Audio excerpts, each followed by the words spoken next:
इसके पहले की वीडियो में हमने बुर्ज अकरब के बारे में मालूमात हासिल किए थे। आज हम बुर्ज औस यानी धनु राशि के बारे में मालूमात हासिल करेंगे। तो चलिए शुरू करते हैं। 23 नवंबर से 22 दिसंबर के दरमियान पैदा होने वाले लोगों का ताल्लुक इस बुर्ज से होता है। औस तीर के निशान को कहते हैं। जो बच्चे इस बुर्ज के ज़ेर असर पैदा होते हैं वो फितरतन जिद्दत पसंद और मोहब्बत की मुतमन्नी होते हैं, यानी उनको मोहब्बत की तमन्ना बहुत होती है। ये आमतौर पर घोड़े की सी आदत और सिफात के मालिक होते हैं और घोड़े की तरह शर्मीली और महजूब आदत के मालिक होते हैं। उनकी कमजोरी ये होती है कि बेमकसद बातें करना, फजूल ख्यालात का शिकार होना, ओछापन और भोंडा तरीका इख्तियार करना।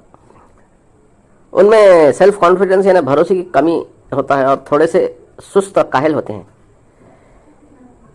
ये मुस्तबिल के मामलात में खुशनसीब होते हैं मगर माश के लिए लापरवाह और यानी तसाहुल पसंदी का मुजाहरा करते हैं। मवेशी पालना, घोड़े पालना, खेती बाड़ी करना, ऐसे काम धनु राशि वाले बच्चे अच्छे तरीके से करते हैं। किसी काम में खुश नहीं होते, ना तरक्की करते हैं।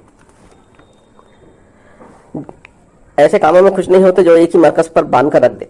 इनका मिजाज आतिशी है, इसलिए आतिशी बुर्ज वाले से इनकी अच्छी दोस्ती होती है।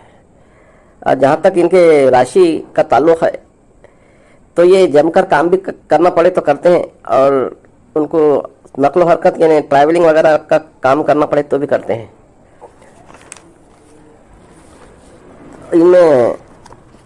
इनमें अक्सर जिल्दी मसाइल, जिल्द इनकी बहुत सॉफ्ट होती है, इसलिए जिल्द के हिस्सास या जिल्द की बीमारी होने का इनको खतरा लाहक होता है।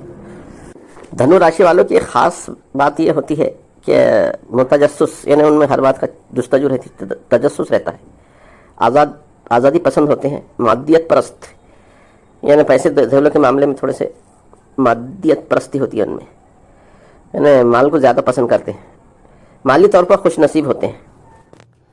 चूँकि बुर्ज कौस का जो सितारा है वो मुश्तरी है, जिसे गुरु भी कहते हैं, और ये जो है फाइनेंशियल से रिलेटेड है। इसके बाद अगले बुर्ज की मालूमात के लिए मिलते हैं अगली वीडियो में। तब तक के लिए खुदा हाफिज़।